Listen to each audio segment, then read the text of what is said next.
राधा स्वामी जी। बाणी बाणी अज्ञात अनामी सतनाम सतपुरुष की। आज के सत्संग वीडियो का विषय है परमात्मा का दर्शन हमें कब और किस प्रकार होता है, कौन सी विधि से होता है, क्या क्या हम कर सकते हैं। क्या परमात्मा का दर्शन इन स्थूल आँखों के द्वारा किया जा सकता है या कभी परमात्मा का दर्शन नहीं किया जा सकता है, सिर्फ महसूस किया जा सकता है। इस प्रकार के सवाल हमारे जीवन में बने रहते हैं। एक और भी सवाल बना रहता है कि क्या परमात्मा का दर्शन या परमात्मा की खोज स्वयं की ही खोज है। तो चलिए इन प्रश्नों के उत्तर पाने के लिए आज की सत्संग वीडियो आरंभ करते हैं। गुरु प्यारी सत्कारयोग साथ संगत जी, बीते दिनों में स्वयं की खोज के लिए कुछ मैंने आपसे बातें कही। पहले मैंने आपसे कहा कि हमें इस बात की भी याद नहीं है कि हम हैं, हमारी सत्ता का बोध भी हमें नहीं है, और जिसे ये भी पता ना हो कि वह है, उसके जीवन, उसके भविष्य, उसकी उपलब्धियों का यदि ये भी बोध नहीं हो उसे कि मैं हूँ, तो जीवन में और क्या हो सकेगा।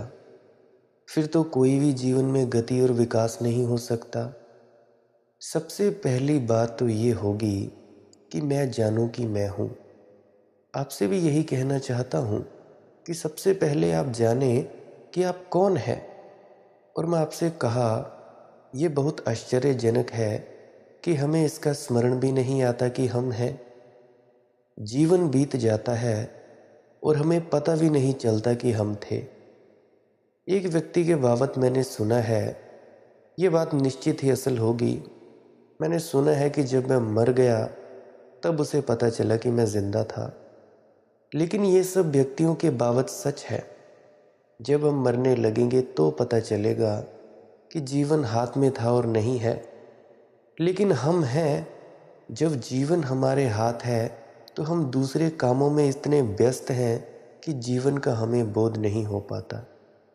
हम जीने में इतने व्यस्त हैं कि जीवन का हमें पता नहीं चल पाता। हम जीने में इतने ज़्यादा उलझे हुए हैं कि वह जो जीवन का केंद्र है अपरिचित रह जाता है। इस संबंध मैंने आपसे कहा कि यह बहुत प्राथमिक बोध है जो मनुष्य को जीवन के विकास की तरफ, उत्कर्ष की तरफ, जीवन के अनुभव की तरफ ले जाए। स्मरण आना चाहिए कि मैं हूँ। तुम याद करो कि तुम कौन हो।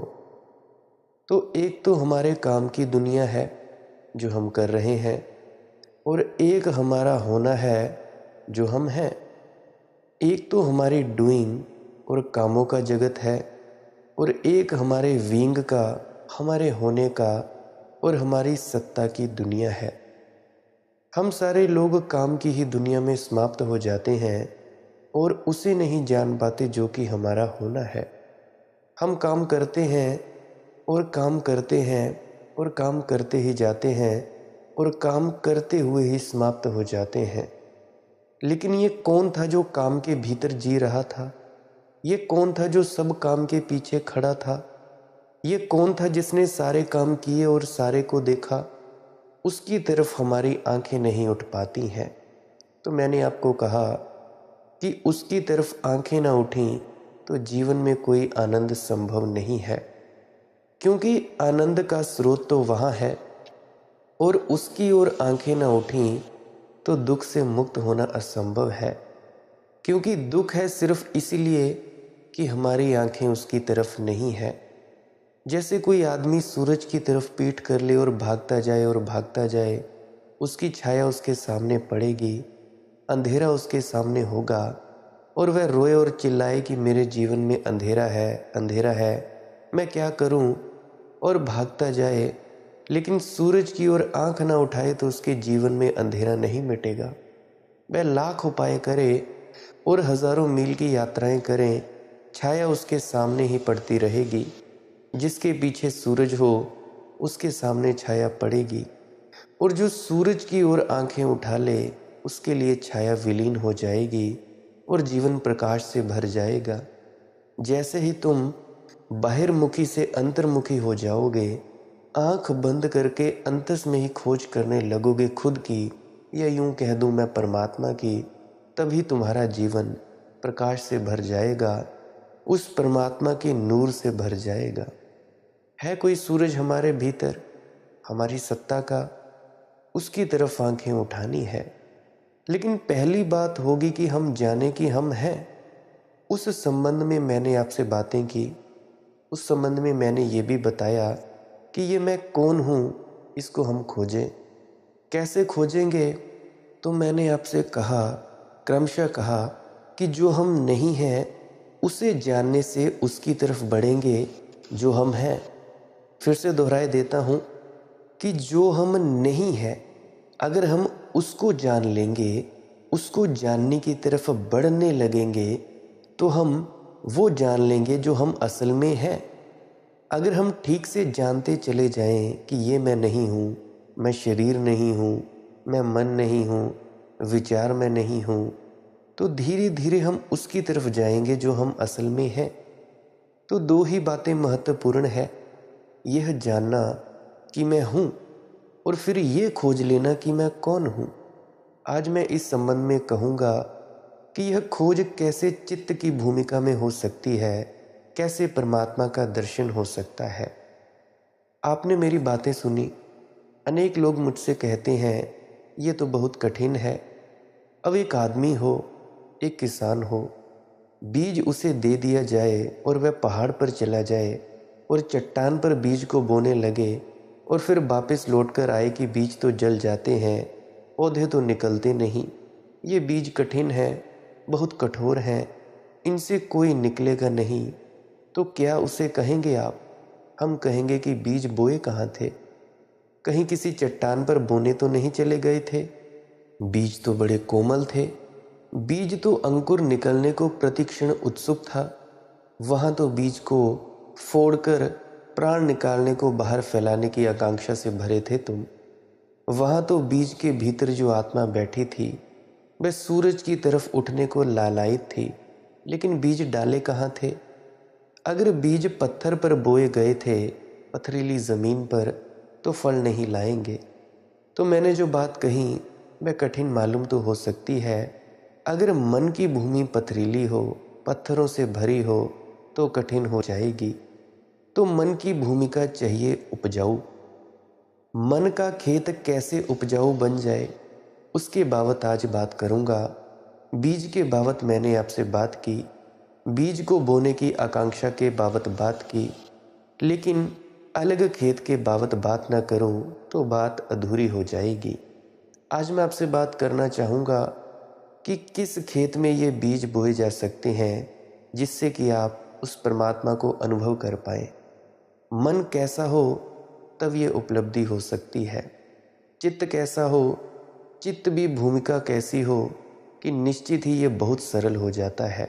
अब बीज को कोई किसान बोता है तो खींच खींच कर उसमें से अंकुर थोड़े ही निकालने पड़ते हैं, बस ज़मीन में बो देने पड़ते हैं। ज़मीन हो उपजाऊ, अंकुर तो अपने आप आ जाएगा।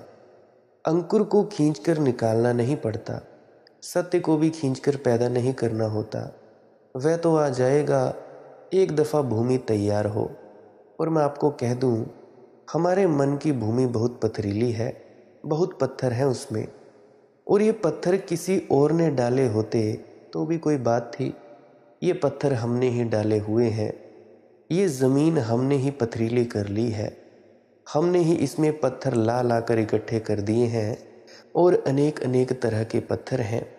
कैसे ये पत्थर अलग हो सकते हैं, क्या ये पत्थर हैं, उसके बाबत आज आपसे बात कहूँगा। तो पहली बात, जो मन बहुत ज़्यादा शब्दों से भरा हो वह मन सत्य को नहीं जान सकता। जो चित्त शब्दों से भरा हो वह चित्त सत्य को नहीं जान सकता। शब्द सबसे ज़्यादा पत्थर जैसी चीज़ है, जो मन पर अगर जम जाए तो फिर कुछ भी नहीं हो सकता। और हम सबके मनों में बहुत शब्द बैठे हुए हैं, शब्दों ने हमारे मनों को बिल्कुल घेर लिया है। अगर आप अपने भीतर खोजेंगे तो शब्दों के सिवाय और क्या पाएंगे? मुझे आप जवाब दीजिए। क्या आपके भीतर शब्दों के अलावा और कुछ है? अगर आप अपने भीतर खोजने जाएंगे तो शब्द मिलेंगे और शब्द मिलेंगे और शब्द मिलेंगे। और शब्दों की हमने ऐसी पूजा की है कि जो आदमी शब्द रखे हुए हैं, जिसके पास बहुत शब्द हैं, जो बहुत शब्दों का प्रयोग कर सकता है, उसको हम बहुत आदर करते हैं, उसको हम पंडित कहते हैं, उसको विद्वान कहते हैं, उसको ज्ञानी कहते हैं। शब्द का जिसके पास बहुत संग्रह है, हम कहते हैं वह ज्ञानी है। जबकि मैं आपसे कहूँ, जो अपने भीतर निःशब्द हो जाता है, केवल वही ज्ञान को उपलब्ध होता है। शब्दों से कोई ज्ञानी नहीं होता। शब्दों की इस खोले के भीतर अज्ञान मौजूद रहता है। ये शब्द ऊपर से चिपकाए गए हुए हैं। सब शब्द हमने बाहर से सीखे हुए हैं। कोई शब्द आपके भीतर से आया हुआ नहीं है, या कि आप सोचते हैं कि कोई शब्द आपके भीतर से आया हुआ है। सब शब्द आपने बाहर से सीखे हैं।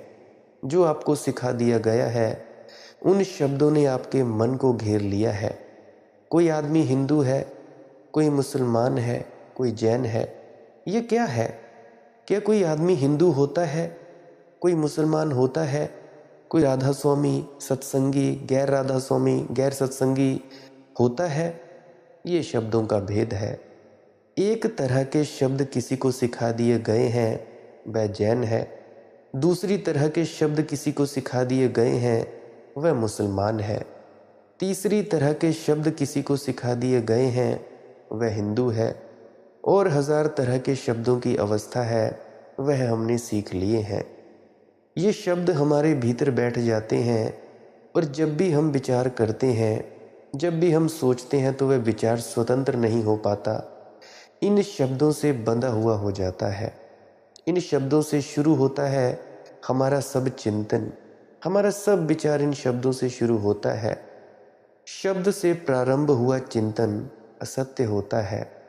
शब्द से बंधा हुआ चिंतन असत्य होता है, मिथ्या होता है, क्योंकि अर्थ ही यह हुआ कि पहले से सीखे हुए शब्दों के घेरे में हम घूमने लगते हैं। शब्द की बड़ी प्रतंत्रता है। और क्या मैं आपको कहूँ, मनुष्य के इतिहास में जितनी इन प्रतंत्रता ने मनुष्य को पीड़ा दी है, दुख दिया है, और किसी प्रतंत्रता ने नहीं दिया।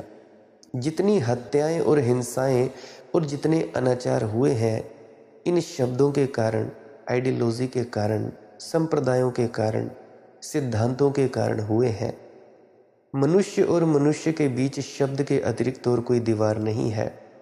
और यह गुलामी इतनी गहरी है कि इसका हमें पता भी नहीं चलता कि हम किन्हीं शब्दों के गुलाम हैं।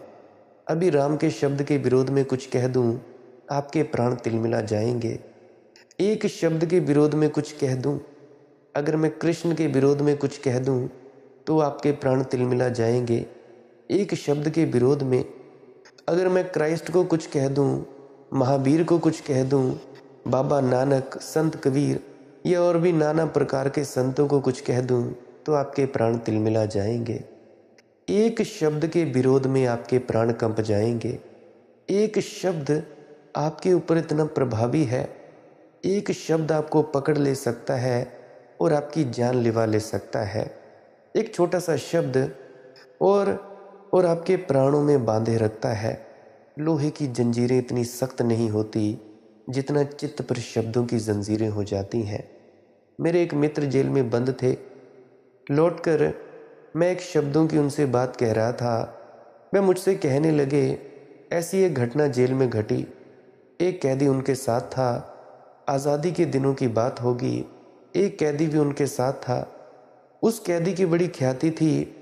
वह कैसी भी जंजीर को तोड़ सकता था, कैसी भी जंजीर को, और तोड़कर दिखा देता था, और कैसी भी दीवार फांद कर भाग सकता था।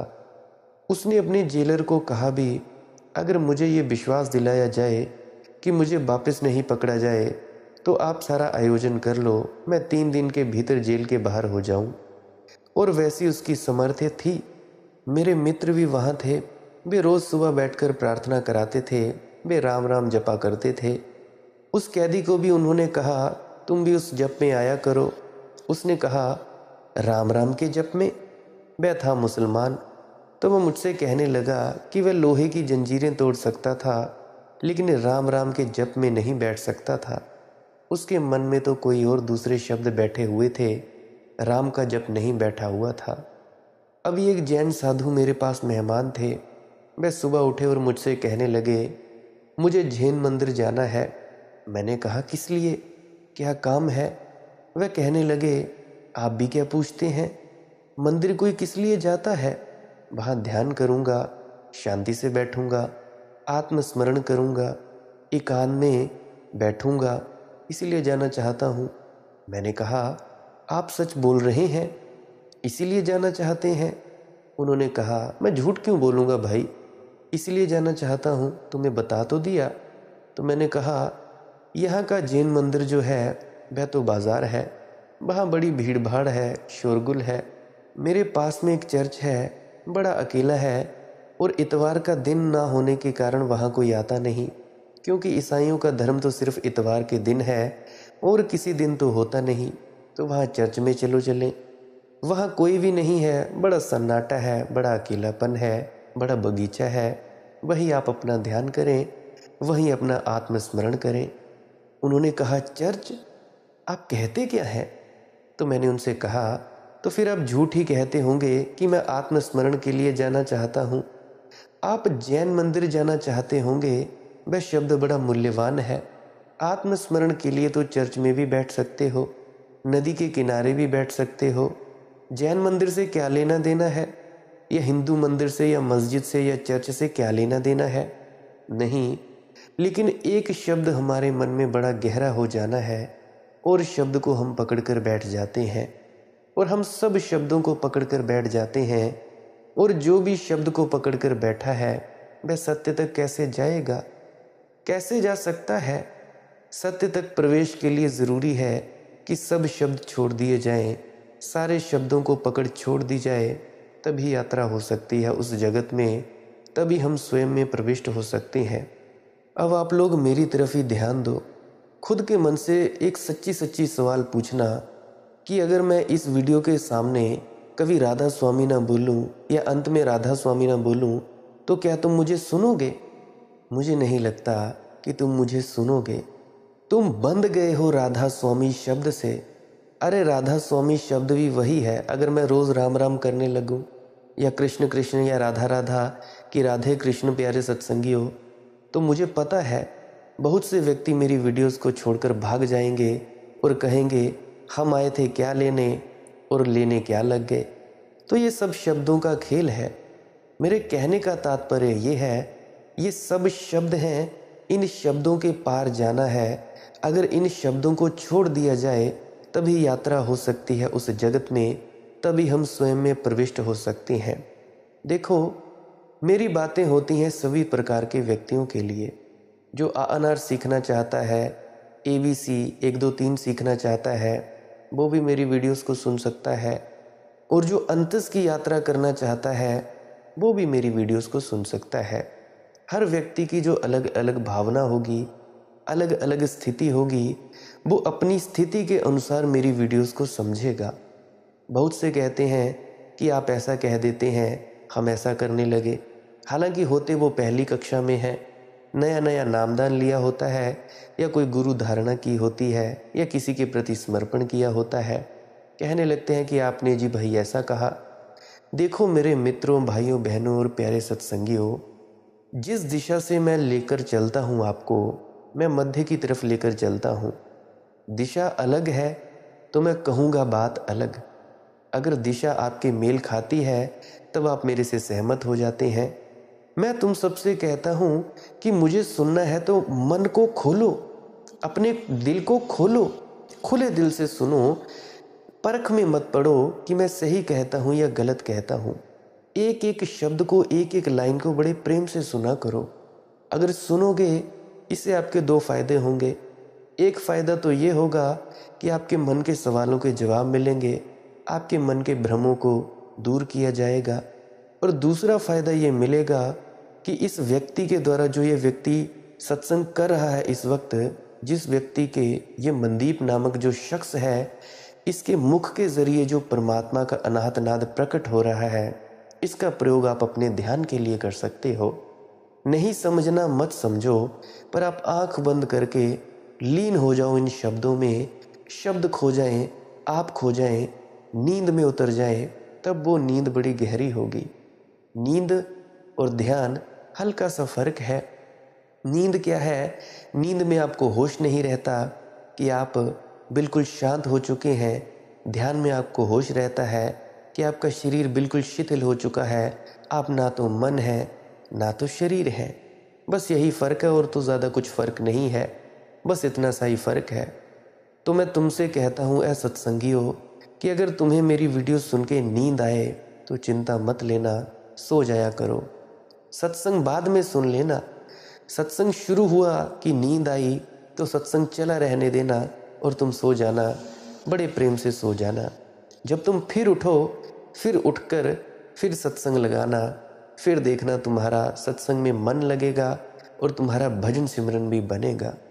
तो मैंने कहा कि दो बातें हैं, दो तरह से दो मेरे प्रयोजन है सत्संग करने के।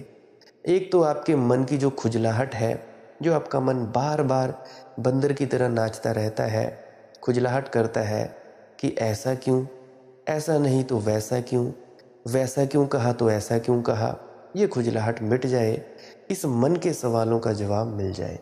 और दूसरी बात, आपके अंतस में इस वाणी के माध्यम से आपके अंतस में अनहद नाद घुस जाए। अनहद नाद की जो ध्वनि है ये चलती रहेगी, ये आपको शांत करेगी। इन शब्दों में लपेट लपेट कर अनहद नाद की वाणी आप तक फेंक रहा हूँ। वैसे तो शक्तिपात नहीं कर सकता, पर इन शब्दों के माध्यम से आपके पास इस मज़े को, उस लुत्फ़ को कुछ चुनिंदा कण मात्र पहुँचाने की चेष्टा करता हूँ, ताकि आप लोग इन सत्संगों को सुनकर मस्त हो जाओ और आपको प्रेरणा मिल सके। अगर इस छोटे से बच्चे को ये हो सकता है तो हमें भी हो सकता है। देखो, गृहस्थ में रहो, संयम में रहो, कोई घरवार नहीं छोड़ना, काम धंधा नहीं छोड़ना, बाल बच्चे नहीं छोड़ने, कुछ नहीं करना। अपने बाल बच्चों से प्रेम करो, घर में रहो, गृहस्थ में रहो, काम धंधा करो। बस एक छोटा सा काम करना है कि कुछ घड़ी, आधा पौना घंटा मौन होकर बैठना है और अपने ही भीतर उतर जाना है। अपने भीतर उतर जाओगे, कुछ नहीं होगा, आप अपने आप को जान पाओगे। संसार आपको बांधेगा नहीं, पर आप संसार का मज़ा ज़रूर लोगे। बस इतना ही करना है। तो मेरे कहने का मतलब क्या है कि मेरे शब्दों की पकड़ छोड़ दो, तभी यात्रा हो सकती है अंतस में। शुरू शुरू में तो आपको शब्द पकड़ने होंगे, क्योंकि आप हो पहली कक्षा में। जो दूसरी कक्षा में है वो मेरी जो बात है वो अलग ढंग से सुनेंगे। जो भी पीएचडी लेवल तक पहुंच चुके हैं वो मेरी बात को अच्छे से समझेंगे कि ये मैं आखिरी लेवल की बात कर रहा हूँ, कि अगर मेरे शब्दों की भी पकड़ छोड़ दी जाए तभी यात्रा हो सकती है उस जगत में, तभी हम स्वयं में प्रविष्ट हो सकते हैं। देखो, ध्यान में जब आप बैठते हो, भजन में बैठते हो, नाना प्रकार की इच्छाएं, वासनाएं, तृष्णाएं ये उठती हैं। ये क्यों उठती हैं? ये इसीलिए उठती हैं क्योंकि आपने दिन भर वही किया होता है। कभी कभी तो मैंने बहुतों को देखा है कि रात में वही चीज़ें बड़बड़ाते हैं जो वो दिन में करते हैं। मेरा भाई है, पंकज है उसका नाम। तो आज से 3-4 साल पहले की बात है, हमारे यहाँ पे हल जोता करते थे बैलों के द्वारा। तो जब वो रात को सोया करता था तो रात को सोते समय भी वो बैलों को वैसे ही हाँकता था जैसे वो दिन में करता था। ये मेरी खुद की आप बीती है, अनुभव की गई बात है। आपने भी देखा होगा अपनी पत्नी को, पति को, बच्चों को। कई बार वो गेम खेलते हैं बच्चे, वो रात में बड़बड़ाते रहते हैं। तो ये सब चीज़ें होती रहती हैं। तो इसी प्रकार से जब आप ध्यान में बैठते हो तो आपके ये विचार आपके सामने आ जाते हैं, शब्द सामने आते हैं, ये तस्वीरें सामने आ जाती हैं। इन तस्वीरों से मुक्त हो जाओ, तभी तुम प्रवेश हो सकते हो उस असली जगत में।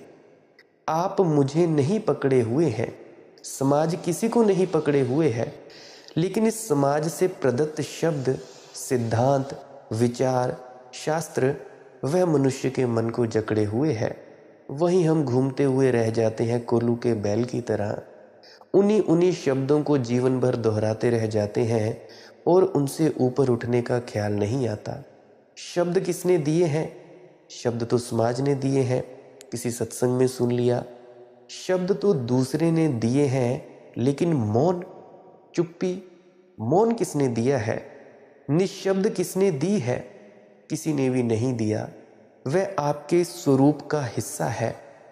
जो किसी ने नहीं दिया है, उसे ही खोजने से स्वयं का पता चलेगा, उस ईश्वर का पता चलेगा। क्योंकि स्वयं का सत्य किसी का दिया हुआ नहीं है। यह स्वयं की सत्ता किसी की दी हुई नहीं है। आपके ऊपर किसी का ऋण नहीं है इसके लिए। ये आपकी निजता है, आपकी अपनी है। इस निज की सत्ता को जानना हो तो पर से, दूसरों से, अन्यों से दिए गए शब्द बाधा हो जाएंगे, रुकावट हो जाएंगे। एक साधु एक दिन सुबह सुबह नदी में स्नान करने को उतरा होगा। अभी सूरज निकला भी नहीं था और तारे भी आकाश में थे। वह स्नान कर रहा था और पास में ही देखा एक आदमी डोंगी पर, छोटी नाव पर सवार हुआ है। डोंगी को खे रहा है और पानी में ले जाने की कोशिश कर रहा है, लेकिन बड़ी देर हो गई उसे पतवार चलाते और डोंगी है कि वहीं अटकी है। उस आदमी ने चिल्लाकर पूछा सन्यासी को कि बात क्या है, ये डोंगी यहीं रुकी क्यों है? मैं इसे गहरे में ले जाना चाहता हूँ। उस सन्यासी ने कहा, जहाँ तक मैं सोचता हूँ तुम उसकी जंजीर खोलना भूल गए हो। तुम पतवार तो फेंक रहे हो, जोर से चला रहे हो, लेकिन नाव की जंजीर किनारे से बंधी होगी। वह आदमी नीचे उतरा, देखा नाव किनारे से बंधी है। तो मैं तुमसे कहता हूँ, हम सब भी खेना चाहते हैं, सत्य के गहरे सागर में जाना चाहते हैं, यात्रा करना चाहते हैं, आत्मा और परमात्मा से परिचित होना चाहते हैं, जीवन के अर्थ को, अभिप्राय को जानना चाहते हैं। लेकिन हमारे चित्त की जो जंजीर है वह किनारे से बंधी है। किससे? शब्दों के किनारों से बंधी है। किनारे नदी नहीं है। जहाँ किनारों को छोड़ देता है वही कोई प्रवाह में आता है। किनारे तो जड़ हैं और नदी का प्रवाह जीवित है। जीवन तो जीवित प्रवाह है और उसके चारों तरफ जो शब्द के फूल बन जाते, किनारे बन जाते हैं, उन किनारों पर अटके रहने से कुछ होगा नहीं। लेकिन हम सब रुके हैं, हम सब ठहरे हुए हैं। जब सोचते भी हैं कि हमें सत्य पाना है तो इन शब्दों के किसी घेरे पर सोचते हैं। एक मुसलमान मेरे पास आता है, वह मुझसे कभी नहीं पूछता कि पुनर्जन्म होता है कि नहीं, क्योंकि उसकी किताब में लिखा हुआ नहीं है। एक हिंदू आता है, वह पूछता है पुनर्जन्म होता है या नहीं, उसकी किताब में लिखा हुआ है। एक जैन मुझसे पूछता है आत्मा क्या है, लेकिन जैन मुझसे कभी नहीं पूछता कि सृष्टा परमात्मा क्या है, उसकी किताब में लिखा हुआ नहीं है। एक बौद्ध मेरे पास आता है, वह नहीं पूछता आत्मा क्या है, वह पूछता है अनात्मा क्या है, उसकी किताब में आत्मा नहीं लिखी हुई है, आत्मा लिखी हुई है। जो जिसकी किताब में लिखा हुआ है उसकी पूछता है। अभी कुछ सत्संगी जो खुद को सत्संगी कहते हैं पूछते हैं कि क्या सद्गुरु सच में मौत के वक्त लेने आता है, क्योंकि उन्होंने सुन रखा है। तो कोई ये नहीं पूछता कि मैं क्या जानता हूँ, बस अपनी किताबों से मेल जोल रखते हैं, बस अपने शब्दों से मेल जोल रखते हैं। ये किताब से उठे हुए प्रश्न वास्तविक नहीं है, ये शब्दों से बंधा हुआ किनारा है। मेरे प्यारे सत्संगियों, भटको मत। वास्तविक प्रश्न अगर होंगे तो हिंदू का, मुसलमान का, ईसाई का, राधा स्वामी का अलग अलग कैसे हो सकता है? वह तो जीवन का होगा और सबका होगा और समान होगा। वास्तविक समस्या मनुष्य की होती है, झूठी समस्या किताब की होती है, शब्द की होती है, या किसी की सुनी सुनाई बातों की होती है। इन झूठी समस्याओं को लेकर जो खोज में निकलते हैं वे तो कभी नहीं पहुंच पाते। अनेक लोग मुझसे कहते हैं हम ईश्वर को खोज रहे हैं, 40 साल हुए भजन सिमरन करके। मैं उनको कहता हूँ, जिसका तुम्हें पता ही नहीं है उसको खोजोगे कैसे? कैसे खोजोगे? किसी किताब में पढ़ लिया होगा ईश्वर है, खोजने निकल पड़े। कोई मुझसे कहता है हम आत्मा को खोजने चले हैं। जिस आत्मा का तुम्हें पता नहीं है उसे खोजोगे कैसे? क्यों खोजने चल पड़े हो? किसी ने कह दिया सत्संग में इसीलिए? नहीं, जब जीवन का खुद की समस्या और प्यास जगती है और जीवन के तथ्य खुद दिखाई पड़ने शुरू होते हैं, और अपने आप अज्ञान का बोध होता है, किसी के कहने से नहीं बल्कि जीवन के अनुभव से। जब दिखता है कि मैं एकदम अज्ञान से घिरा हुआ हूँ, मुझे कुछ भी पता नहीं, मेरे होने का पता नहीं, मुझे अपने जीवन का कोई कूल किनारा पता नहीं, मुझे कोई दिशा का अनुमान नहीं, मुझे जीवन के किसी आयाम का, किसी घेरे का कोई संपर्क नहीं, मैं ये कैसा हूँ, ये मेरी क्या स्थिति है। जब ये पीड़ा मनुष्य को पकड़ती है तो उसकी जिज्ञासा शब्दों की नहीं होती है, सत्य की हो जाती है। प्यासा व्यक्ति कभी ये नहीं पूछता कि पानी कैसे बना, कैसे बनता है, बादलों से आया, कहाँ से आया। वो सिर्फ प्यास को बुझाता है, पानी पीता है। शब्दों की जिज्ञासा मनुष्य को पंडित बना सकती है, लेकिन प्रज्ञावान नहीं, विवेकवान नहीं। और पंडित इस जगत में सबसे बड़ी बाधा है प्रज्ञा तक उठने में। खुद के लिए बाधा है। शब्द उसने सीख लिए और उन्हीं को दोहराता रहेगा और शब्दों के वृत्त में घूमता रहेगा और खूब तर्क करेगा, खूब विचार करेगा, लेकिन कहीं पहुँचेगा नहीं, पहुँच सकता नहीं। बहुत से व्यक्ति मेरे पास कॉल पर आते हैं कि आप इतना खंडन मंडन क्यों करते हैं भाई। अरे भाई, खंडन मंडन करूँगा नहीं तो तुम उलझ जाओगे। मेरा भी तो कोई फ़र्ज़ है भाई, मेरा भी तो फ़र्ज़ है कि तुम्हें उलझने ना दूँ। तुम उलझे पड़े हो शब्दों में और मेरा फ़र्ज़ है तुम्हें शब्दों से निकाल दिए जाऊँ। तुम सत्संग सुनते हो, काहे के लिए सुनते हो? ताकि 4 शब्द दिमाग में भर लो, खोपड़ी में कचरा इकट्ठा कर लो और बहस बहासी में लग जाओ दूसरों को। तुम इतना ही करते हो। मेरा फ़र्ज़ है तुम्हें भ्रमों से मुक्त करना, तुम्हें डर से मुक्त करना। मेरी एक बात कान खोलकर सुन लेना, जब तक तुम्हारे अंदर का डर नहीं गया तब तक तुम परमात्मा से निडर होकर प्रणाम नहीं कर सकते, प्यार नहीं कर सकते। मेरी यही बात है।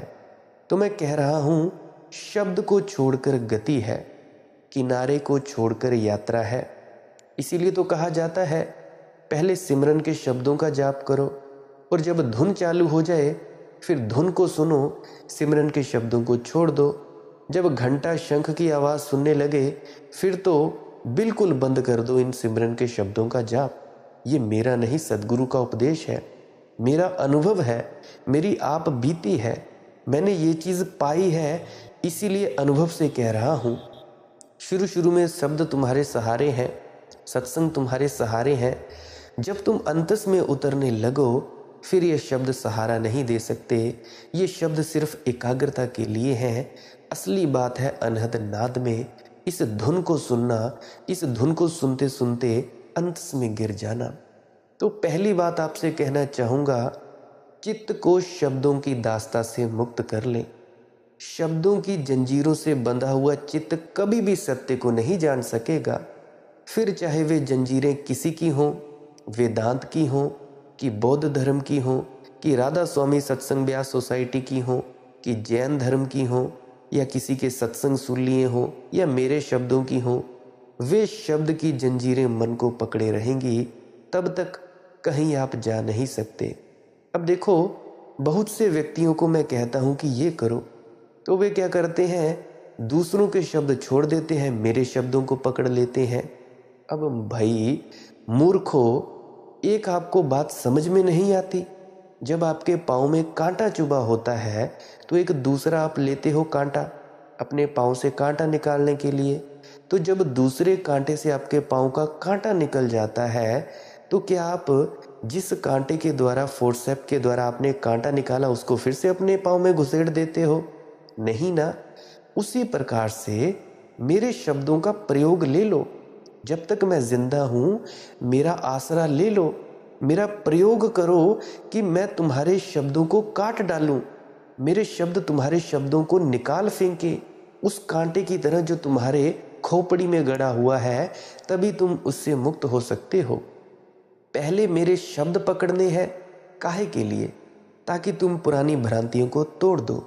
जब तुम्हारी पुरानी भ्रांतियां तोड़ दी जाएंगी फिर मेरे शब्दों को भी छोड़ दो और मेरी एक बात मानना, भीतर उतर जाना। भीतर ही मिलेगा वो सच्चिदानंद श्वेत केतु जो तुम हो, जो तुम हो। सच्चिदानंद, सच हो तुम, सत्यचित आत्मा हो तुम। तो मैं कह रहा हूं कि बहुत साहस चाहिए जंजीरें तोड़ देने को, क्योंकि आप कहेंगे जंजीरें तोड़ देने को क्या साहस चाहिए। बहुत कठिन है जंजीर को तोड़ देना। बहुत से सत्संगी फंसे हुए हैं कि उनको गुरु का, सदगुरु का नूरी स्वरूप, वो प्रकाश और धुन सुनाई क्यों नहीं देती। फंसे हुए हैं। इसीलिए कठिन है कि धीरे धीरे जंजीरों को भी हम प्रेम करने लगते हैं। वह भी हमारे जीवन का हिस्सा हो जाती है, वह भी हमारी परिचित हो जाती है और लगने लगता है इसके बिना कैसे जी सकेंगे, कैसे जी सकेंगे।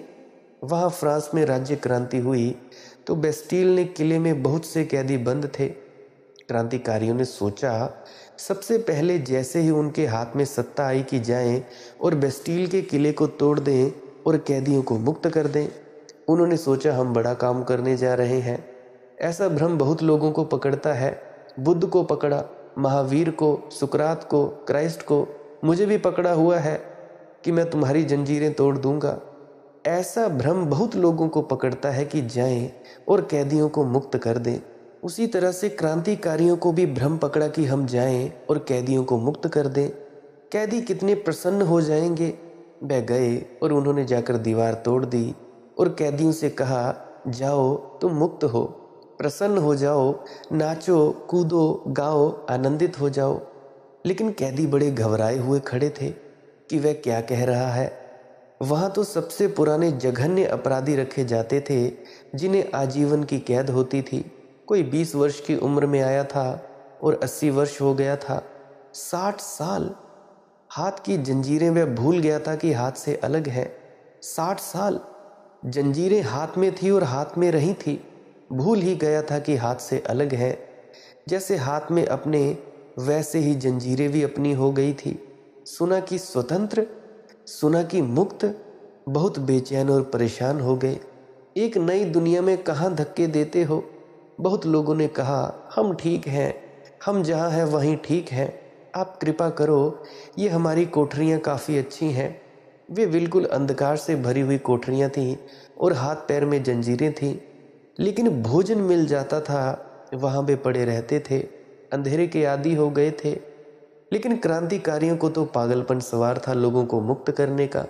उन्होंने तो उनको धक्का दिया और बाहर निकाल दिया, जंजीरें तुड़वा दी। लेकिन कितना दुखद है, सांझ को अंधे कैदी वापस लौट आए। और ये कोई कहानी नहीं है, ये ऐतिहासिक कथा है भाई, ऐतिहासिक तथ्य है। खोज लेना गूगल पर जाकर। और उन कैदियों ने कहा आप क्षमा करें, हम पर कृपा करें, हम जहाँ हैं हमें वहाँ रहने दें, बाहर बहुत डर मालूम होता है हमें। और मैं जब आपसे कहता हूँ शब्द की जंजीरें तोड़ दें, किसी के भी शब्दों की हो, मैं जब आपसे कहता हूँ मुक्त हो जाए, तो मैं जानता हूँ कि वैसी घबराहट भीतर सरकती होगी। कैसे तोड़ दें, कैसे मुक्त हो जाएं, यही तो हमारी संपदा है, यही तो हम सब हैं, यही तो शास्त्र हमारे प्राण हैं और कहते हैं छोड़ दें। और इनको छोड़कर फिर हम कहाँ जाएंगे। मैं जब बोलता हूँ तब भी आपके मन में आप हिसाब किताब बिठाते रहते हैं कि किस शास्त्र के अनुकूल है ये बात। परसों ही मैं किसी को समझा रहा था कुछ, तो वह मुझसे मित्र कहने लगा कि क्या ये सब बातें गीता में हैं। वे संतुष्ट हो जाना चाहते थे, अपनी किताब को पकड़े रहें। मैंने सोचा ठीक है, और मैं इनसे क्या कहूँ, वही है ना जो गीता में है। और मैं तो कुछ बोला ही नहीं। उन्होंने खुद ही कहा हाँ बिल्कुल ठीक, वही है। और वे निश्चित चले गए, अपना कॉल काट दिया। वह बेस्टील का कैदी जो था शाम को घर वापस लौट आया कैद में, और उसने कहा कृपा करें, यही तो दुनिया है, कहाँ आप बातें कर रहे हैं आप। जब मैं बोल रहा हूँ तब भी अपनी किताब से मेल बिठाते जाते हैं कि महावीर स्वामी ने ये कहा है कि नहीं, बुद्ध ने ये कहा है कि नहीं, बाबा जी महाराज ये कहते हैं कि नहीं, स्वामी जी महाराज ने ये कहा कि नहीं, कबीर ने ये कहा कि नहीं, क्राइस्ट ने ये कहा कि नहीं। अगर यही कहा तो बिल्कुल ठीक है, अगर नहीं कहा तो फिर बहुत गड़बड़ है। फिर आपके शब्दों में दिक्कत हो जाएगी, फिर आपको अड़चन हो जाएगी, भीतर फिर मेरे शब्द गड़ने लगेंगे। लेकिन मैं चाहता हूँ कि शब्द गड़ जाएं, और मैं चाहता हूँ कि भीतर तुलना ना करें, क्योंकि तुलना की कि आप फिर नींद में सो जाते हैं। बहुत बार मैं कईयों की निंदा भी कर देता हूँ कईयों की मैं आलोचना भी कर देता हूँ। जैसे पुराने दिनों में मैंने श्री राम की आलोचना कर दी थी। ये मैं तो करता हूँ ताकि आप कुछ तो नींद से जागें, कुछ तो जागें, जाकर मुझे सुने, अपने शब्दों में ही ना अपने फंसे रहें, अपने शब्दों के जाल ही ना बुनते रहें। मैं आपको चाहता हूँ कि आप चेताएं, आप जागें, चेत जाएं, पूरी तरह से होश में आ जाएं। मैं सोचता हूँ कि प्यार से नहीं तो भाई धक्का देकर ही तुम लोगों को जगा दूँ। बहुत से लोगों को पीड़ा होती है मेरी बातें सुनकर, उसके लिए मैं क्षमा ज़रूर मांगना चाहता हूँ, पर मेरी भी मजबूरी है। वो मेरा परमात्मा मुझसे बुलवाए जाता है, मैं क्या करूँ? मैं मजबूर हूँ, मैं लाचार हूँ, तो मेरा कोई कसूर नहीं। गालियाँ निकालनी हो तो अपने गुरु को निकालना या परमात्मा को निकालना, क्योंकि वही जिम्मेवार है जो मुझसे ये बातें निकलवाता है। मैं बड़ी कोशिश करता हूँ कि ना कहूँ, पर उसका इतना ज़ोर है कि कहे ही चला जाता है इस मुंह से, इस मनदीप नामक शख्स के मुंह से कहे ही चला जाता है। मैं क्या करूँ? तो मुझे भी बुरा लगता है कभी कभी कि ये मैं क्या कह रहा हूँ। आप भी कमेंट में कह देते हो, कुछ तो कॉल में गालियाँ निकाल देते हैं कि ये क्या कह रहे हैं, मैं तो तुम्हें बड़ा अच्छा समझता था, पर तुमने ये बात कहकर अपनी औकात दिखा दी। अरे भाई, मेरी क्या औकात है? मैं हूँ ही नहीं तो मेरी क्या औकात है? जो है सब कुछ परमात्मा है। मैं तो गया, कब का गया। तो मैं कहता हूँ कि भाई आप नींद में सो जाते हैं, एक करवट ले ली और फिर सो गए, फिर लगा कि बिल्कुल ठीक है, वही तो है जो हम मानते थे, फिर आप सो गए। नहीं, कृपा करें, तुलना मत करें, पुराने शब्दों से मेल ना बिठा लें मेरी बातों को, बल्कि सोचें, थोड़ा सोचें। नहीं कहता हूँ गीता गलत है, नहीं कहता हूँ राधा स्वामी सत्संग ब्यास सोसाइटी की किताबें गलत है, नहीं कहता हूँ कुरान गलत है, नहीं कहता हूँ कोई गलत है, नहीं कहता हूँ कोई सही है। लेकिन जिस दिन आप सब हटाकर खुद को जानेंगे, उस दिन ज़रूर ये सब धर्मशास्त्र सत्य हो जाएंगे। लेकिन उसके पहले नहीं, उसके पहले सब असत्य हैं। जिस दिन आप अपने निजी सत्य को जानेंगे, उसी दिन सब धर्मशास्त्र एक ही साथ सत्य हो जाएंगे। लेकिन उसके पहले सब गलत है आपके लिए। आपके लिए शब्द से ज़्यादा नहीं है। उन शब्दों को इकट्ठा करते रहेंगे और उन शब्दों से बंधे रहेंगे तो कहीं भी जा नहीं सकते। सत्य की खोज में, सत्य की खोज में शब्दों से मुक्त हो जाना पहली शर्त है। मुक्त हो जाएं, तोड़ दें ये जंजीरें दिखाई नहीं पड़ती। मन में खोजेंगे तो दिखाई पड़ेंगी, मन में खोजेंगे तो ज्ञात होगा, जंजीरें बड़ी गहरी हैं। अभी कुछ ही दिन पहले एक व्यक्ति ने मुझे व्हाट्सएप किया, उन्होंने सेम व्हाट्सएप किया। उसमें लिखा हुआ था हरिओम हरिओम हरिओम, और नीचे लिखा था कि अगर इसको 10 लोगों तक फॉरवर्ड ना किया जाए तो भगवान तुम्हें दंड देगा, और अगर डाली तो 10 दिन में भीतर आपको इसका लाभ भी मिलेगा।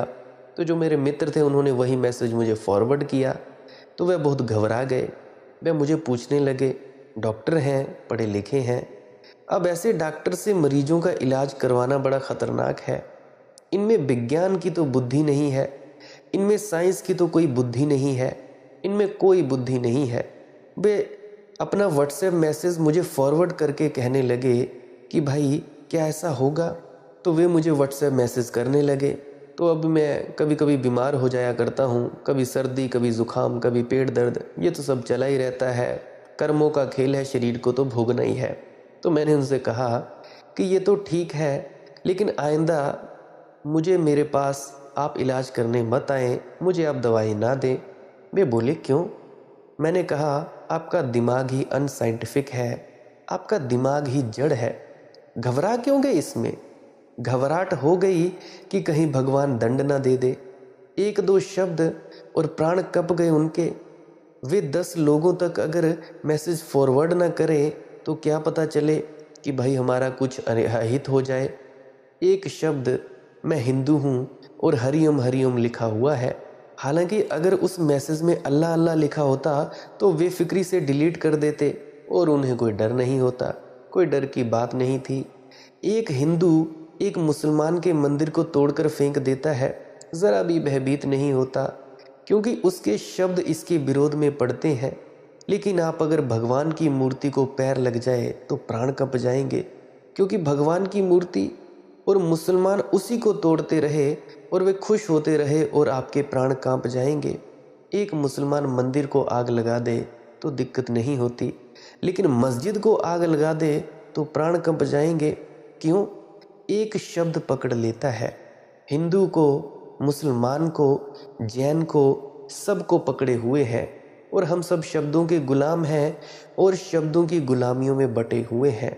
और इन गुलामियों के अलग अलग झंडे हैं और इन गुलामियों के अलग अलग संगठन हैं और इन गुलामियों को पोषण देने के लिए निरंतर प्रचार चल रहा है। साधु हैं, सन्यासी हैं, पंडित हैं, ये सब चल रहा है कि वह शब्द की गुलामी न टूटने पाए। बाप बच्चे के पैदा होते ही उसको गुलाम करना शुरू कर देता है। क्या करता है? सिखाना शुरू कर देता है कि तुम कौन हो, तुम्हारा विश्वास क्या है, तुम्हारा धर्म क्या है, कि तुम कौन हो, तुम्हारा विश्वास क्या है, तुम्हारा धर्म क्या है, मंदिर कौन सा है तुम्हारा, क्या तुम सत्संग सेंटर जाओगे, कौन गुरु है तुम्हारा। हजारों वर्षों से चली आती है गुलामी को वह अपने बच्चों में संक्रमित कर देता है। इससे बड़ा कोई पाप नहीं। जिस व्यक्ति को स्वयं सत्य पाना हो वह स्मरण रखे कि दूसरे को सत्य के संबंध में शब्द न सिखाए, जिज्ञासा सिखाए कि खोजना, जानना, प्राणों को समर्पित करना, खोजना, अपने पूरे प्राणों को लगा देना और जानने की कोशिश करना कि क्या है। लेकिन शब्दों को मत सी लेना दूसरों से। दूसरों के शब्द सीखे हुए तोतों की भांति हो जाते हैं और उनको हम दोहराते रहते हैं। अब मेरी बुआ जी के लड़के हैं छोटे वाले, बहुत कहते हैं उनको रिश्तेदार, क्योंकि हमारा पूरा खानदान ही सारा बाबा जी महाराज का नामदानी सज्जन है। तो बहुत उनको कहा, उस मेरे बुआ जी के लड़के को कहा उन्होंने कि तू नामदान ले ले ले ले, तो अब तक उसने नहीं लिया। तो जब वो मुझसे पूछता है कि भाई तू बता, तेरी आंखों में वो चमक दिखती है, तो तू बता, तूने जो पाया वो तूने पाया, पर क्या मुझे भी मिलेगा? तो मैं साफ कह देता हूँ, खबरदार, तू अपनी खोज खुद कर। अगर तुझे लगता है, अगर तुझे विश्वास बनता है कि भाई वो रास्ता यही है तो यही खोज, अन्यथा इस रास्ते में मत पड़ना। मेरे कहे से, मेरी आंखों में देखकर मत पड़ना। तुझे जो अनुभव होता है, तेरी खोज जो कहती है, तू उस हिसाब से चलना। तो एक दिन मेरी बुआ जी ने सुन ली ये बात कि तू क्या पट्टियाँ पढ़ा रहा है मेरे बेटे को। तो मैंने भी उनको स्पष्ट कहा कि मैंने भी जब खोज की थी बचपन से लेकर 21 साल की उम्र तक, तो ऐसे ही खोज थी। आज मेरी 26-27 साल उम्र हो गई है, तो आज जिस मुकाम पर पहुंच पाया हूं, तो उस खोज के बलबूते पर ही पहुंच पाया हूं। इसीलिए ऐ सत्संगियों, भाइयों बहनों, मेरे प्यारे मित्रों, मैं तुमको यही चिताना चाहता हूं कि तुम किसी की देखा देखी में नाम मत लेना। कोई ज़रूरत नहीं है नामदान लेने की। पूरी तरह से ठोक बजाकर खोज करना कि क्या ये गुरु सही है, क्या ये सच्चा है। अगर नहीं सच्चा है तो कहीं और जाकर खोज करना। अगर ब्यास में ना मिले तो हरियाणा में चले जाना, आगरा में चले जाना। अगर इस भारत में ना मिले तो किसी फॉरेन कंट्री में चले जाना। मैं तुमसे कहता हूँ, तुम्हारी खोज, जितनी बड़ी तुम्हारी खोज होगी, जितनी तल्लीनता से तुम खोज में लगोगे, उतनी ही ज़्यादा जल्दी से तुम्हारी तरक्की होगी। अगर 25 साल भी तुमने खोज में गुजार दिए तो कोई दिक्कत नहीं, कोई परेशानी नहीं। अगर 70 साल तक भी तुम खोज करते रहे और तुम्हें नामदान मिला, तुम्हें एक सही गुरु मिल गया, फिर तुम 1-1.5 साल में ही पहुंच जाएंगे। इसमें कोई दो राय नहीं है, इसमें कोई शक नहीं है। खोज बड़ी ही ज़्यादा ज़रूरी है। बहुत से हैं मेरे पास आते हैं कि हमें नामदान मिले इतना साल हो गया। जब मैं उनसे पूछता हूँ कि तुमने नामदान कैसे लिया, कहते हैं कि जी देखा देखी ले लिया। तो क्या खाक बनेगा तुम्हारा अभ्यास जब तुम्हें तुम्हारे गुरु पर विश्वास ही नहीं है? देखो, एक मेरी बात याद रखना, गुरु चाहे सच्चा कि झूठा, तुम पहुंच जाओगे, मगर कब? जब तुम्हारा विश्वास पक्का होगा। बाहर के गुरु का काम है तुम्हें अभ्यास बताना, चाहे वो चोर, उचक्का, डाकू, लालची, लोभी क्यों ना हो, कोई फर्क नहीं पड़ता। अगर सच्चा है तो बहुत बढ़िया बात है, परंतु रास्ता एक है। बाहर से कुछ भी बताए, आगे मैं बता देता हूँ, अगर तुम्हारा गुरु झूठा है कोई चिंता नहीं है, वो गुरु भी पूजनीय है, वो गुरु भी शुभ है। क्योंकि उसने तुम्हें लगाया परमात्मा के चरणों में। अगर वो झूठा भी ना होता तो क्या तुम परमात्मा की ओर बढ़ते? क्या तुम्हारा विश्वास परमात्मा की ओर बढ़ता? नहीं बढ़ता। तुम्हें उस झूठे गुरु ने भी रास्ता चिताया तो उसके लिए तुम उसको नमन करना, कभी उसकी बेइज्जती मत करना, कभी ये मत कहना कि इसने ऐसा कर दिया काम गुरु ने तो ये झूठा है।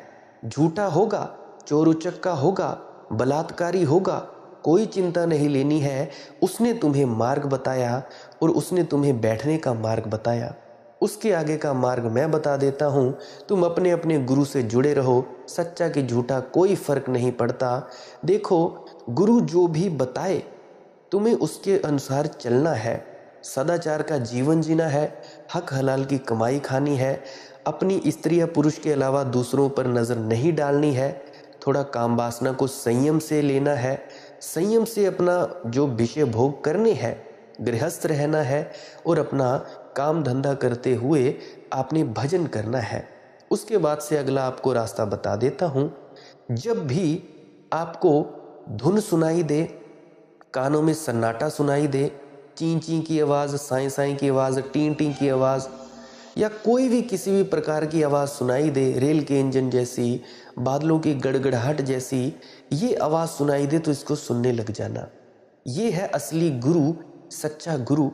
बाहर के गुरु का कर्म क्या है? सिर्फ तुम्हें अंदर की तरफ चेताना, अंदर की तरफ इशारा करना, फिर अंतस का गुरु तुम्हें पकड़ेगा, वो तुम्हें तुम्हारी मंजिल तक पहुंचा देगा। देखो, डॉक्टर चोर है, बेईमान है, लुच्चा है, लफंगा है, उसने तुम्हें दवा दी, तुम ठीक हो गए। अब इसका मतलब ये थोड़ी ना कि तुम उस डॉक्टर को गालियां निकालो अगर वो डॉक्टर बलात्कारी हो गया या कत्ल कर दिया किसने। नहीं, तुम अपने गुरु का पूरा सम्मान करो।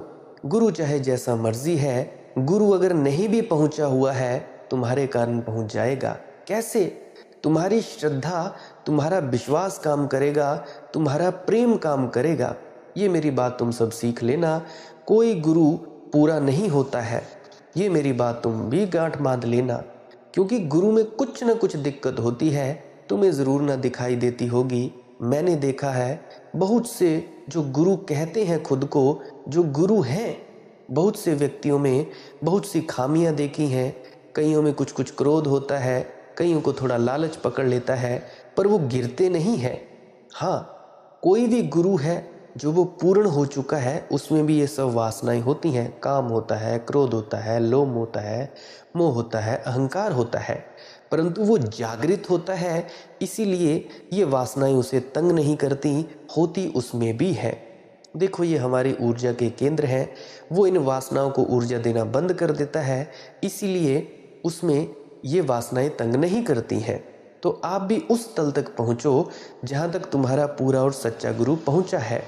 तो मैंने बहुत सी बातें आपसे कहीं, तो खोजो, पूरा गुरु खोजो। खोज में अगर 20-25 साल भी लग जाएं, 60 साल लग जाएं, कोई चिंता नहीं, परंतु तुम खोजो। गलत व्यक्ति के पल्ले मत पड़ जाना, फंस मत जाना।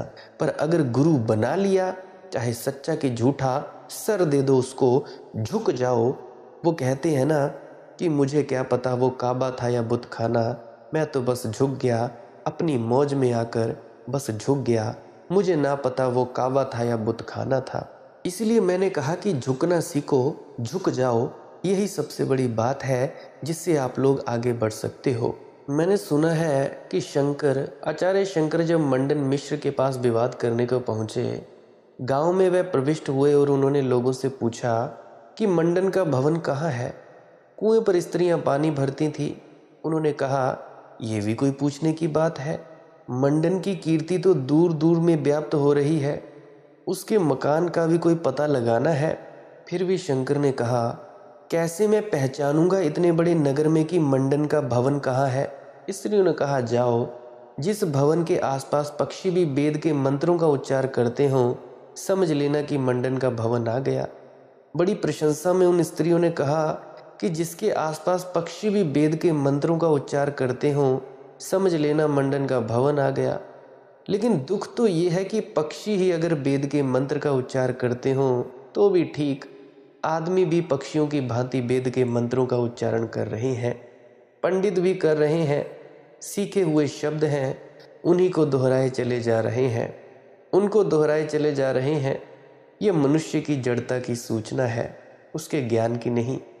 जड़ जो बुद्धि होती है वह दूसरों को पुनरुक्त करती है, और जो चेतन बुद्धि होती है वह स्वयं में प्रविष्ट होती है और किसी मौलिक जीवन के आधार को खोजने की चेष्टा करती है। शब्द पर चेतन व्यक्ति रुकता नहीं, जड़ व्यक्ति रुक जाता है। वह इडियोटिक माइंड का लक्षण है, वह जड़ बुद्धि का लक्षण है। वह शब्द पर रुक जाता है, शब्द को पकड़ लेता है, शब्द को याद कर लेता है और उन्हीं शब्दों को दोहराने लगता है, और फिर दोहराने में मज़ा आने लगता है, क्योंकि जितना ज़्यादा दोहराता है उतना और अच्छा दोहराने लगता है। जितना और अच्छा दोहराता है सुविधापूर्ण हो जाता है। धीरे धीरे उसे लगता है यही सत्य है। क्या हम सबको भी ऐसा ही नहीं लग रहा है? जिन शब्दों को हम बार बार सुनते और दोहराते हैं वे सत्य मालूम होते हैं। एडोल्फ हिटलर ने अपनी आत्मकथा में एक वचन लिया है, बहुत अर्थपूर्ण है। हिटलर अपने आत्मकथा में एक छोटा सा वचन लिखा है, किसी भी असत्य को बार बार दोहराओ, धीरे धीरे वह सत्य हो जाता है। किसी भी असत्य का खूब प्रचार करो, लोगों के मन में पुनरुक्त होने दो, पुनरुक्त होते होते ही वह उन्हें सत्य मालूम होने लगेगा। क्या हमने हजारों ऐसी ही बातों को स्वीकार नहीं कर लिया है जिन्हें हम नहीं जानते वे सत्य हैं या असत्य? क्या किसी बहुत गहरे प्रचार और प्रोपेगेंडा ने हमारे मनों में कुछ शब्द प्रविष्ट नहीं कर दिए हैं? सिवाय इसके और हमारी संपत्ति क्या है? हमारे चित्त की और संपत्ति क्या है सिवाय प्रचारित शब्दों के? 1970 में क्रांति हो गई रूस में। वहाँ जो लोग हुकूमत में आए उनके शब्दों का पैटर्न और ढांचा दूसरा था। पुराना शब्दों का ढांचा था ईश्वर, उनका ढांचा था ईश्वर नहीं। पुराने शब्दों का ढांचा था आत्मा, उनका ढांचा था आत्मा नहीं। पुराने शब्द कुछ और कहते थे, वे बाइबल को दोहराते थे, परंतु वे दोहराते थे कार्ल मार्क्स को, कैपिटल को दोहराते थे। उनका शब्द नया था, उनके शब्द का ढांचा नया था। 30-40 साल उन्होंने मेहनत की, सुझाया, लोगों को समझाया। करोड़ करोड़ लोग उन्हीं शब्दों को दोहराने लगे। दोहराने की आदत पुरानी थी। पहले आत्मा परमात्मा दोहराते थे, स्वर्ग नरक ओरिजिनल सिन की बातें करते थे, अब कम्युनियन की बातें करने लगे। ईश्वर नहीं है, धर्म अफीम का नशा है, ये कहने लगे। अब नए शब्द दोहराने लगे, लेकिन शब्द से छुटकारा नहीं होता है। एक शब्द हटता है, दूसरा शब्द पकड़ लेता है। मैं जो आपसे कह रहा हूँ इसीलिए नहीं कि आप और शब्द छोड़ दें, मेरे शब्द पकड़ लें। एक ही बात हो गई, वह तो मूर्खता वही रही, पुरानी रही, कोई फ़र्क ना हुआ। अब मुझे लोग मिलते हैं, वे कहते हैं हमें तो आपकी बात बिल्कुल ठीक लगती है। वे मेरी बात दोहराने लगते हैं, मैं एकदम घबरा जाता हूँ। मैं यही तो कह रहा हूँ कि किसी और की बात आपको ठीक ना लगे, सब बातें दूसरों की छोड़ दें, उसमें मैं भी सम्मिलित हूँ, क्योंकि मैं भी दूसरा हूँ, और उस जगह चलें जहाँ की किसी दूसरे की बात प्रविष्ट नहीं करती, आप स्वयं हैं। तो इसी तरह से स्वयं तक पहुँचने के लिए आप भजन सिमरन का अभ्यास ज़रूर किया करें। देखो, सिमरन के शब्द साधन है, साध्य नहीं है, लक्ष्य नहीं है। लक्ष्य है अनहद नाद शब्द को पकड़ना, सुनना, ये भी लक्ष्य नहीं है।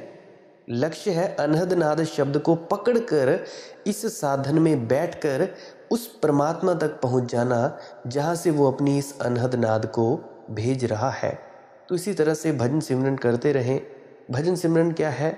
सिमरन है कुछ शब्दों का जाप करना जो आपके सद्गुरु द्वारा आपको दिए जाते हैं, ताकि आपको आपके सद्गुरु की याद आए और आपका मन एकाग्रचित्त हो जाए दोनों आँखों के मध्य में।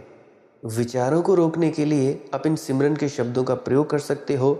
जब आपका मन अंतस में एकाग्र हो जाए, अंतस में अंधेरे को देखने लगे या रोशनी को देखने लगे, फिर आपने क्या करना है, अगर आपको धुन सुनाई देने लगे, फिर आपने धुन सुनने की तरफ बढ़ जाना है।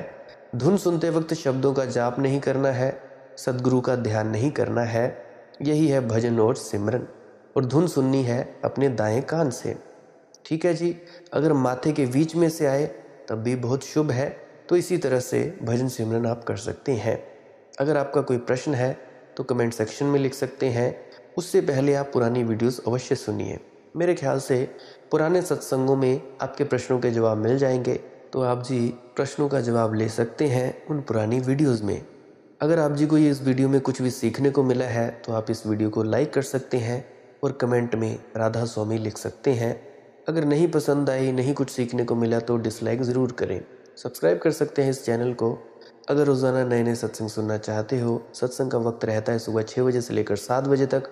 अगर नहीं करना चाहते सब्सक्राइब तो आप जी रोज़ सर्च कर लिया करें मालिक की मौज सत्संग। तो जो भी नया सत्संग अपलोडेड होगा आप जी उसको सुन सकते हैं, उसका आनंद उठा सकते हैं। देखो गुरु प्यारी साध संगत जी, अब अंत में मैं एक ही प्रार्थना करना चाहूँगा कि मैंने सही कहा या गलत कहा मुझे कुछ पता नहीं। जो कुछ भी बुलवाया गया है ये परमात्मा की मौज से उसने मेरे मुंह का प्रयोग करके बुलाया है।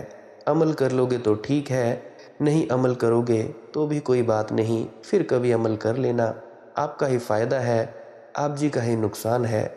जो आगे बढ़ना चाहता है वो तो अमल कर लेगा, जो नहीं बढ़ना चाहता है वो सिर्फ सुन के आनंद ही ले लेगा। उसमें भी कोई दिक्कत नहीं है, उसमें भी आपकी ही भलाई है। कम से कम आप आनंद में तो हो जाओगे। कुछ पल, आधा पौना घंटा आप अपने सारे परेशानियों को तो भूल जाओगे। तो इसमें भी कोई बड़ी बात नहीं है, कोई बुरी बात नहीं है। आप जैसा मर्जी चाहो वैसा आप जी कर सकते हो।